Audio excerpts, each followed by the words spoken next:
নমস্কার, স্বর্ণকার ইন্টারনেট চ্যানেলে সকলকে স্বাগত জানাই।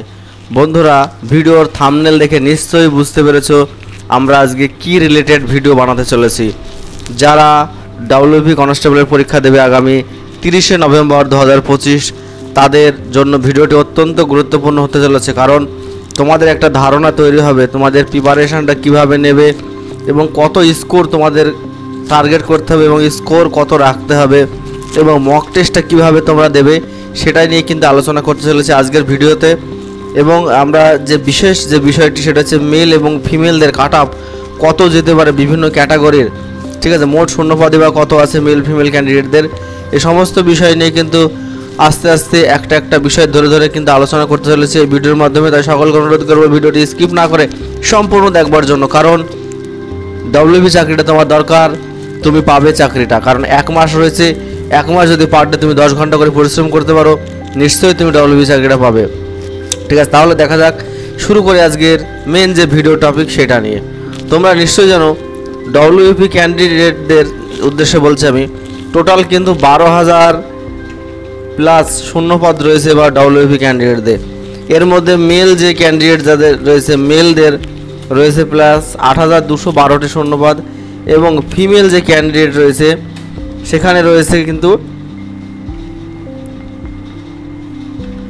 ফিমেল ক্যান্ডিডেট যে শূন্যপদ রয়েছে সেখানে প্রায় মোটামুটি 4,000-এর কাছাকাছি শূন্যপদ কিন্তু ফিমেল ক্যান্ডিডেটদের রয়েছে। এইবার যে বিষয়টি হচ্ছে যে তোমাদের ফর্ম ফিল আপ কতগুলো হয়েছে তোমরা নিশ্চয়ই জেনে থাকবে যে ডাব্লিউতে প্রায় 93,000 ফর্ম ফিল আপ বাতিল হয়েছে। অবশ্য তাদের পরবর্তীকালে কিন্তু এডিট অপশন দেওয়া হবে এবং এডিট অপশন দেওয়ার পরে তাদের কিন্তু ফর্ম কারেকশন করার সুযোগ দেওয়া হবে এবং তারা সবাই কিন্তু পরীক্ষায় বসতে পারবে। ঠিক আছে, সেই নিয়ে কিন্তু চিন্তা নেই। যারা ভিডিও দেখছো এমন ক্যান্ডিডেট যারা আছো যাদের ফর্ম রিজেক্ট হয়েছে, এবার আমরা দেখে নেব যে ডাব্লিউপি যে টোটাল যে শূন্যপদ রয়েছে এবার কত গুণ পাচ্ছে। যদি 8,000 যদি শূন্যপদ হয় তাহলে যদি 10 গুণ ক্যান্ডিডেটকে যদি দেখে তাহলে হবে 80,000। ঠিক আছে, বোঝা গেল, 80,000 জনকে কিন্তু মাঠের জন্য ডাকবে। এবার ফিমেল যদি ক্যান্ডিডেটদের 4,000 শূন্যপদ হয় যদি 10 গুণ ডাকে তাহলে কিন্তু সেখানে প্রায় 32,000 মেয়েকে কিন্তু ডাকবে। হ্যাঁ, এটা তোমাদের সামনে পরিষ্কার। 10 গুণ যদি প্রার্থী রাখে এই এতজনকে ডাকবে। এবং ইন্টারভিউ আমরা জানি যে যদি 8,000 ভ্যাকান্সি হয় তাহলে কিন্তু 1.5 গুণ করে ডাকবে। ঠিক আছে, 1.5 সমান 12,000 ক্যান্ডিডেটকে ডাকবে, অথবা 2 গুণ যদি ডাকে তাহলে কিন্তু 16,000 জনকে কিন্তু ইন্টারভিউয়ের জন্য ডাকবে। বোঝা গেল। এবার আমরা দেখব যে মাঠের জন্য কততে ডাকবে।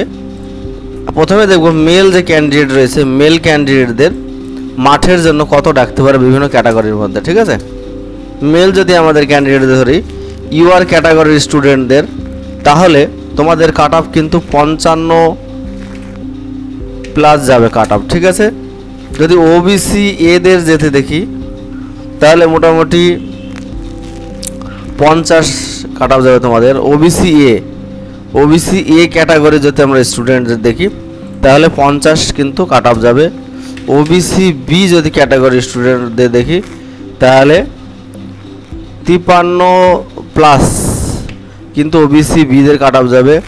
এছাড়া এসসি যদি কাট অফ দেখি আমরা এসসিদের কিন্তু কাট অফ বেশি যাবে, কারণ আমরা নদিয়া জেলার ছেলেদের কিন্তু ঘুম নেই রাত্রে, তারা কিন্তু প্রতিনিয়ত পড়াশোনা করছে, রাত দিন এক করে ফেলছে। ঠিক আছে, আমার যতদূর ধারণা ওবিসি বিদের মতো কাট অফ যাবে মোটামুটি 51 প্লাস কিন্তু 50 থেকে 51 প্লাস কিন্তু কাট অফ এসসিদের কাট অফ যাবে। আর যদি আমরা এসটিদের কাট অফ দেখি তাহলে মোটামুটি 45 প্লাস কিন্তু এসটিদের কাট অফ যাবে। সবাই কিন্তু এই বছর পড়ছে।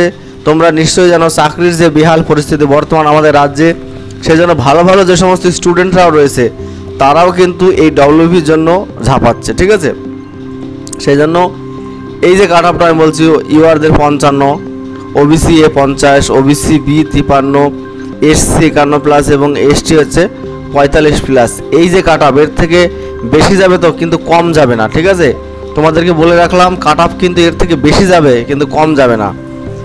এবং তোমাদের যে টার্গেট করতে হবে সমস্ত স্টুডেন্টদের উদ্দেশ্যে বলছি, সমস্ত স্টুডেন্টদের টার্গেট করতে হবে যে সমস্ত স্টুডেন্টদের টার্গেট করতে হবে কত স্কোর 60+ স্কোর টার্গেট করতে হবে, 60+। ঠিক আছে, এবং তোমরা নিশ্চয়ই জানো টোটাল 85 মার্কের পরীক্ষা হবে। এর মধ্যে থাকবে জিকে থাকবে তোমাদের কত নম্বর, 25। জিআই থাকবে কত নম্বর, জিআই হচ্ছে 25। এবার ম্যাথ থাকবে কত, ম্যাথ থাকবে 25 এবং ইংলিশ থাকবে 10। টোটাল কিন্তু তোমাদের 85 মার্কের পরীক্ষা হবে এবং 85 মার্কের পরীক্ষাতে কিন্তু মোটামুটি 60+ টার্গেট করতে হবে। 60+ টার্গেট কোথা থেকে করবে আমি বলে দিচ্ছি। 60+ টার্গেট ম্যাথ যেখানে একটা স্কোর করার জায়গা, ম্যাথে মোটামুটি 20+ স্কোর করতে হবে। জিআইয়ে মোটামুটি 20+, এখানে জিআই আরও বেশি হবে স্কোর, তাহলে কত 40। ঠিক আছে, জিআই এখানে তোমার টার্গেট করতে হবে 23। ঠিক আছে, আর জিকেতে কত করতে হবে, জিকেতে মোটামুটি টার্গেট করতে হবে তোমার 15+। ঠিক আছে, আর ইংলিশ, যারা ইংলিশ পারো না তারা মোটামুটি এখানে 3 দিলাম ইংলিশে, তাহলে কত হলো স্কোর আমরা দেখে নিই। টোটাল যদি তাহলে হচ্ছে 18, 21, 61, টোটাল হচ্ছে কিন্তু 61। এর থেকে স্কোর অঙ্কে 25-এ 25টায় অ্যাটেম্প করতে হবে, মোটামুটি টার্গেট করতে হবে 20+ পাওয়ার। তোমরা অঙ্কে ছোট ছোট মক দেবে 20 নম্বরের। ঠিক আছে, সময় তোমাদের দেবে মোটামুটি 15 থেকে 16 মিনিট, 15 থেকে 16 মিনিট সময় নেবে। মক টেস্ট দেবে 20টা কোশ্চেন করে। ঠিক আছে, তোমাদেরকে বলে দিচ্ছি আমি, কিন্তু ফুল মক টেস্ট দেবেই, ফুল মক টেস্ট দেবেই। তার পাশাপাশি ছোটো ছোটো যে মক টেস্টগুলো হয় অঙ্কের, সেই অঙ্কের ম্যাথের উপর মক টেস্ট দেবে 20। যেহেতু 25টা কোশ্চেন, 25টা কোশ্চেনে তোমরা মোটামুটি 18 থেকে 20 মিনিট সময় নেবে এবং 18 থেকে 20 মিনিট সময় নেওয়ার পরে ছোটো ছোটো মক টেস্ট দেবে, পার ডে একটা করে মক টেস্ট দেবে। ওই স্কোরটা কীরকম আসছে তোমাদের, অনেকে দেখবা 10 আসছে, অনেকে 15, 16, 17, 18, 20+। তোমরা কিন্তু প্রতিনিয়ত ইনক্রিজ করবে তোমাদের স্কোরটা। তোমাদের এই যে ম্যাথটা সকালে ঘুম থেকে উঠে, ভোর 4টার সময় ঘুম থেকে উঠে তোমরা ম্যাথটাকে আগে দেখবে। ম্যাথটা হচ্ছে মেন ব্যাপার। কিন্তু অনেক স্টুডেন্ট রয়েছে যারা ম্যাথে দুর্বল প্রচণ্ড, এবং অনেক আছে ভালো লেভেলের, কিন্তু ভালোর মধ্যেও কিন্তু সমস্যা আছে ওভার কনফিডেন্সের জন্য। ঠিক আছে, এবার ওভার কনফিডেন্স যেন না হয়, তোমরা চেষ্টা করবে যে ভোরবেলায় উঠে প্রথমে একটা মক টেস্ট রেডি করতে, রেডি করে মক দিয়ে দিলে একটা। ঠিক আছে, মক দেওয়ার পরে 20 নম্বরের যে 25 নম্বরের মক দেওয়ার পরে দেখবে তোমার স্কোর কত হচ্ছে, আর কোন কোন ম্যাথগুলো পারছো না, কোন কোন ম্যাথগুলো তোমার সমস্যা হচ্ছে। ঠিক আছে, এটা হলো একদিন ম্যাথ দিলে পরের দিন জিআই দিলে, এইভাবে কিন্তু অল্টারনেট করে তোমরা ম্যাথ জিআই দুটো দেবে। ঠিক আছে, এবার কোন কোন জায়গায় দুর্বলতা রয়েছে, কোন কোন জায়গায় তোমাদের সমস্যা আছে, বেশি টাইম লাগছে, সেটা কিন্তু অবশ্যই দেখে নেবে। হ্যাঁ, আর জিকে যেটা আছে, জিকেটা তোমাদের কিন্তু এখন কন্টিনিউয়াসলি পড়তে হবে 5 ঘন্টা করে পার ডে, 1 ঘন্টা কারেন্ট অ্যাফেয়ার্স এবং 4 ঘন্টা জিকে। তার মধ্যে কিন্তু কম্পিউটারের জিকেও কিন্তু এবার আসবে, কম্পিউটারের জিকেও কিন্তু আসতে চলেছে। কম্পিউটার জিকে কিন্তু 2 থেকে 3টে পাবে তোমরা, 2 থেকে 3টে কিন্তু কম্পিউটার জিকে পাবে। সেই জিকেটা অবশ্যই তোমরা কিন্তু কমপ্লিট করবে অন্যান্য সাবজেক্ট সহকারে। তোমরা 5 ঘন্টা করে এখন জিকে পড়বে, 1 ঘন্টা হচ্ছে কারেন্ট অ্যাফেয়ার্স এবং 4 ঘন্টা হচ্ছে জিকে, বোঝা গেল? আর 5 ঘন্টা ম্যাথ যায় কমপ্লিট। এবার যদি আমরা ফিমেল ক্যান্ডিডেট যদি বলি, আমরা ফিমেল ক্যান্ডিডেট যে কাট অফ সেটা আমরা দেখে নেব। ফিমেল যে ক্যান্ডিডেট যাদের, তাদের কাট অফ যদি আমি বলি, ইউআরদের কাট অফ কিন্তু ছেলেদের মতো যাবে 55। ওবিসি এ যদি বলি তাহলে 48 বলবো, ওবিসি বি যদি বলি তাহলে কাট অফ যাবে 53, SC cut off 52, ST cut off হচ্ছে 44। এই যে ফিমেলদের কাট অফ, এটা কিন্তু যেতে চলেছে আগামী যে ডাব্লিউবি পরীক্ষা রয়েছে 30/11/2025। অনেকে কিন্তু হাসাহাসি করবে আমার এই কাট অফ নিয়ে, কিন্তু অরিজিনালি প্রত্যেকটা ছেলে যেভাবে পড়ছে মেয়েরাও কিন্তু সেভাবে পড়ছে। ঠিক আছে, ছেলেদের থেকে ধৈর্য ক্ষমতা, জিকের যে ক্ষমতাটা মেয়েদের, সেটা কিন্তু অনেক বেশি পড়াশোনা। যেহেতু অ্যাজ এ শিক্ষক হিসেবে আমি দেখছি যে মেয়েদের জিকের যে প্রবণতা, ম্যাথ জিআই সমস্ত দিকে কিন্তু প্রবণতা ওদের বেশি, এবং ছেলেদের থেকে কিন্তু কম যায় না। মেয়েরা কিন্তু প্রচুর পড়াশোনা করছে, প্রচুর। অনেকের কিন্তু এটা ধারণা নেই, কিন্তু আমাদের এলাকার যে সমস্ত মেয়েরা আছে তারা কিন্তু প্রচুর পড়াশোনা করছে, রাত দিন এক করে ফেলছে পড়াশোনা করে। যেমনি কোচিং করছে, গ্রুপ কোচিং, তেমনি কিন্তু একা পড়াশোনা করছে এবং তারা মক টেস্টও দিচ্ছে। তারা কিন্তু এই লেভেলেরই পড়াশোনা করছে, ছেলেদের মতোই লেভেলের পড়াশোনা করছে, ছেলেদের থেকে বরঞ্চ বেশি করছে পড়াশোনা।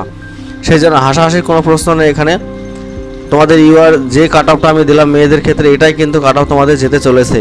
তোমরা কিন্তু ছেলেদের মতোই 60+ টার্গেট নিয়ে মেয়েরা পড়াশোনা করো, 60+। যাদের মোটামুটি মক টেস্টে 50+ স্কোর আসছে, ছেলে এবং মেয়েদের উদ্দেশ্যে একই উদ্দেশ্যে বলছি আমি, যাদের 50-55 আছে, যারা এসসি এসটি 55-60 যাদের স্কোর আসছে, তোমরা কিন্তু ফিজিক্যালের জন্য প্রিপারেশন নাও।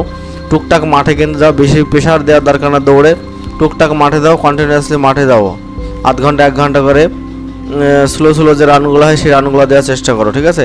এই হচ্ছে বিষয়। এবং তোমাদের যেহেতু 1 মাস এখনও টাইম আছে, যাদের অনেকে 40 স্কোর হয়েছে, 42-45, তারা কিন্তু এখনও সুযোগ আছে তাদের পড়াশোনা করে। 1 মাস যদি তোমরা সেভাবে পড়াশোনা করো তাহলে কিন্তু তোমাদের কোনো সমস্যা থাকবে না, তোমরা কিন্তু অনায়াসেই ডাবলই পরীক্ষা ক্র্যাক করবে এবং চাকরি পাবে, ঠিক আছে বন্ধুরা? এই ছিল আজকের ভিডিও। যদি ভিডিওটি ভালো লাগে অবশ্যই লাইক করবে আর বন্ধুদের সঙ্গে বেশি শেয়ার করবে। চ্যানেলে ভিডিও সংক্রান্ত কোনো তথ্য জানা থাকলে অবশ্যই কমেন্ট বক্সে কমেন্ট করবে। ধন্যবাদ।